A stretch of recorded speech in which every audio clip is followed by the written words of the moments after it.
Hey, and today I'm here with a really interesting deck. This is Subterror Altergeist.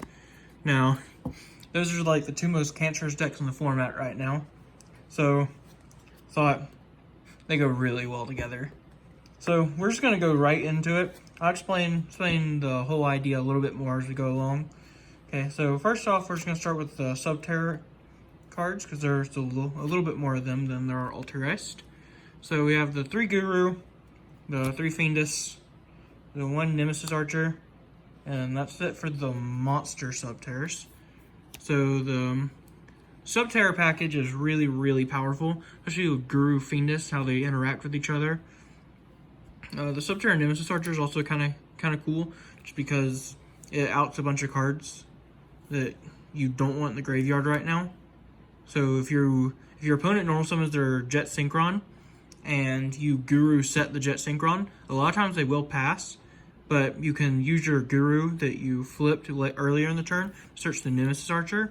So you can, when you normal summon the Nemesis Archer and attack into the Jet Synchron the next turn, the Jet Synchron doesn't go in the grave. Because the Jet Synchron goes in the grave, next turn they'll just combo on you, because you can't kill them. So that's why Nemesis Archer is so good. Now for the Altergeist package, it's we have the 3 Multi-Faker, the 1 Silk, and the 1 Meluseek. Now I want to make room for the second Meluseek, but I can't find what to cut because the whole deck's just really, really tight, as you can probably assume. But this is like the minimalistic version of the Altergeist package. There's no Altergeist traps in the deck. It's just these 5, and the whole point really is if you open one of your 4 copies of Hidden City plus a Multi-Faker, the Guru searches the trap to turn on the Multi-Faker, and then Multi-Faker can be used to chain block the Guru. So it's just a really cool interaction, and does some really stupid things, especially when you get a Guru that searches a Fiendus and then a Multi-Faker that summons Silk, and because the Subterror package doesn't. The only time it can special summon is during your turn with Fiendus, or if someone crashed into a Nemesis Archer. So it's kind of really, really nice to have this guy, because he locks you into special summoning Altergeist the turn you summoned. Yeah, it says you cannot special summon monsters the turn you activate this effect except Altergeist monsters, but that's not really an issue. Okay. And the last bit of monsters is just 3 hand traps, and it's just the 3 Ash. Part of me really wanted to cut this down to 2 to play the second Meluseek, but I ended up not, because the Ash is just so good this format. It stops all the powerful draw cards and all the powerful needle fibers. So I'm still keeping the 3 in for right this second. Okay, and then we're playing the 3 Hidden City and the 1 Terraforming. Obviously, just to get our Guru package off. And if you draw the Hidden City, you're doing really well. And the last spell we play is Extravagance. Now, due to space, I had to cut the Power Duality. But part of me really misses the Duality, but there's just no good place to put it in, because the trap lineup is very, very tight. We already had to cut some cards down. Play the 2 Final Battle, because with Guru, if the first Final Battle is neat, but when you get the second Final Battle is when you really start styling on your opponent. Like, there's so much you can do with the second Final Battle that it makes you so far ahead. We have Triple Judgment. This is the please ignore that they're all 3 different rarities. I don't have a matching playset of any of them, but Judgment's so powerful going first. If you're not going first, it's not very good, which is why the reason I've considered cutting it. Or by cutting it, I mean moving it to the side deck for when you go first. But it's just so powerful, and with all these decks right now being so powerful, I feel like you just need sometimes just to have the unfair cards in the deck. But I'm still don't know how I feel about Judgment in the main. I guess more testing is needed, but I have tested this deck quite a bit with a bunch of different cards and ideas, and so far I've been keeping the Judgment in, but it's still the most cuttable card. And Triple Solemn Strike is one of the better cards in the deck. It's just so good going second, especially against all these Adamantipator decks. Because the Adamantipator decks are putting up, if they're putting up a negate for spell and traps, it'd be Savage, and that's really about it. Most of the time they can't. Most of the time they just end with a bunch of monster negates, especially if they're going through interruptions. Same thing with like Imperm. I've actually Imperm multi-fakered way more in this deck than I ever have in pure Altergeist. It's actually kind of funny. But the Imperm's just insane. It's a hand trap that's not a monster. So, especially against the Adamantipator deck, the Kwakimaru they play, I can't remember what it's called, but it can't stop this, which is really nice. And most of the time, but if you're using this in like a needle fiber or something, they don't have any form of spell and trap negation unless they play Reboot. But that's a one of. And if they have it, they have it. I mean, the other trap is Crackdown. Crackdown's just really, really good right now, especially going first. Going second is okay, but going first, it's really powerful to steal the tuners before they even can make a needle fiber. Or if you're playing against Eldritch, you can use this to steal their Zombie Boy, and it makes all their traps. Like you can use it on the chain to the traps, and it gives them their other effects to summon the Eldritch instead of the good effects. So that's kind of neat. But other than that, it's just a really powerful trap card. And then there's 2 Compulse and 2 Lost Wind. Now, I had 4 empty spots, and I had to choose between Compulse and Lost Wind. But from my testing, when I played 3 of either of them, I draw 2 of the same one. And the good thing about traps is when you draw a hand of a bunch of different traps, you have a much higher win percentage, and if you draw 2 of the same trap. Especially cards like Compulse and Lost Wind, because both of them have other cards in the deck that fulfill similar roles, but not as well. Like Silcoideus can bounce cards also, but it needs to have be summoned off the multi-faker. In Lost Wind, you have Imperm that also stops monster effects, but Lost Wind also can be used in damage step because it alters attack points. But other than that, like they're both really good cards, but you don't want to draw 2 of them, 2 of the same one. But drawing 1 of each is really, really nice. But I also want to see them more than playing just 1 of each. So that's my reasoning for 2 of each. I could be persuaded to cutting one of them down to, or bringing one of them up to 3, and then cutting the 4th one for like the second Meluseek, or single pod duality, I guess, but I probably wouldn't do that. Okay, and then before we get to the side and extra, I'm just going to talk about the reason I don't play any Floodgates is for the fact that in the main deck is because most of the time, the only ones that do anything going second are There Can Be Only One, Rivalry, and Gozen. But right now, the problem with those is most of the end boards of the combo decks aren't ending on a bunch of the same types, attributes, and stuff for There Can Be Only One to be a good issue. But then the problem with Rivalry is you can't play it because your deck's just so different in types. But in attributes, your deck also conflicts with the Altergeist being a bunch of different attributes, but all the Guru cards are Earth. So I didn't really want to play Rivalry or Gozen. The only other one leading up would be Summon Limit. And Summon Limit I just didn't think was powerful enough because you can't do anything with it going second. Because going second, your opponent's already made the board, so what's the issue? So what's the point? And going first just wouldn't. It was really, really good, but if you didn't draw it, it's just a dead card left in your deck. Again, the duality was just cut for space reasons, and I still want to find ways to fit in more Meluseeks. And the second Silk, I tested with the second Silk. I also tested it, and I also tested with 2 Silk and no Meluseek. But the Meluseek, which was really, really nice, on when I found that I didn't need the bounce, you could summon the Meluseek and you just start poking. And the poking with Meluseek is really, really nice. So that's some some other cards. I have some other cards from the side deck that I want to play, but I haven't finished my testing. So we're going to go straight into the side deck. The side deck right now is the triple Nibiru. Nibiru is just really powerful against combo decks.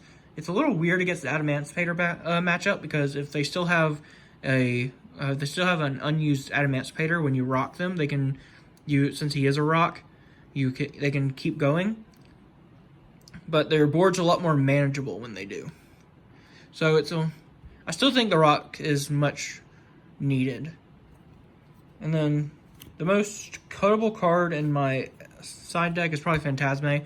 Phantasme is really, really powerful, especially because he's the 2400 beat stick, and he gets you into the rock and Ash Blossom. But other than that, like, the targeting things is okay. It doesn't have, there's not that many things that it stops right now from my testing at least. But the draw is really nice, and the body is also insanely good. We also play the 3 evenly matched, because evenly matched multi-faker is really, really nice, and evenly is a trap card, and a bunch of the times the Adamantipator boards don't end on trap negates. And if they do, you can usually take it. You can usually stop it with like a Pot of Extravagance, or an Imperm, or Terraforming, or a Hidden City. And then there's there can be only ones in the side deck. This is just for going first, or against the deck where it really, really matters. If you're going first against Adamantipator, this card's really, really powerful. But there's some issues with it, obviously. So this is very, very cuttable. You can play a bunch of other cards if you really want to. Some cards I've considered are the Mystic Minds or the Raw Sphere modes. These are cards I have tested. The Raw Sphere modes were really, really good, but there wasn't a lot of times where I sided these in and not the Nibirus, and siding in 6 of these like unusable hand traps. Like unusable unless you draw just one. If you draw 2 of them, it's not very good. So I didn't really want to run 6, but I've also considered running just like 1 or 2 sphere modes along with the Nibirus, and just counting them as Nibiru in the calcs, and like the test hand calcs. But it's just going to take some more play testing. And the Mystic Minds were good, don't get me wrong, but there's not very many matchups that this is the end-all be-all. Sometimes you'll just activate it, and then you have to deal with their board. And dealing with their boards is very hard sometimes. So I wanted cards that dealt with the board instead of postponing the inevitable. Because with the deck, getting rid of their board is very hard unless I have cards like Raw Sphere mode. But then it's weird. Especially because cards like this also interfere with the Guru field spell. I don't know. It's just, from my testing, it didn't work out. But from more testing, I might find that I need it.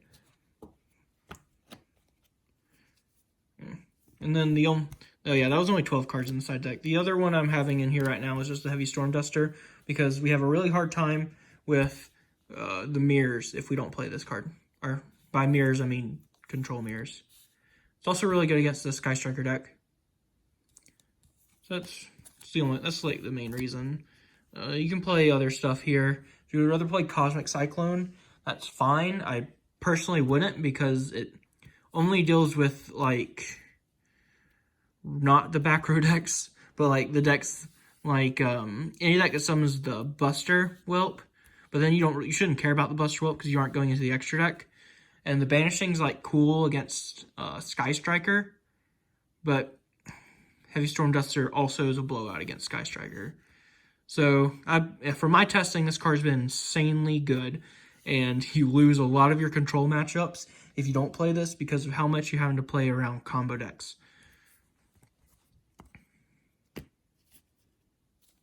Okay. The extra is a little weird because there's a lot of stuff I love to play and a few stuff I just don't have, but I'm going to talk about that. So right now I do have the Triple Link Karibo, just in case we happen to draw the Meluseek and 3 because of Extrav, and we have plenty of room. I really want to play a second one of this. I just didn't find one. I don't know where it happened to it. I have 3 in this rarity and then 3 in English. So I just need to find them. But this is just a placeholder, really the second one of these. And then I have 2 of each Nightmare. And then supposed to be 2 Boral Swords. I can't find my second Boral Sword. I literally put it away in a box somewhere. I don't know where it is. So I do have a second Boral Sword, but I'm not 100% sure where it is. And then I have 2 extra spaces in here. I haven't decided really what it's going to be, what these 2 spaces are going to be, is for crackdown targets. So I don't know which ones I want to play yet, because there's the 2 best ones off the top of my head is the Sky Striker card and Dingirsu.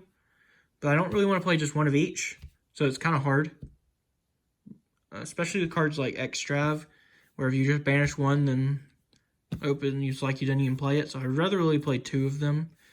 But there's not a lot of cards in here I'd like to cut, because especially cards like this comes in really handy, especially against like Invoke Shaddoll. You can take something at Crackdown and then just turn it into this.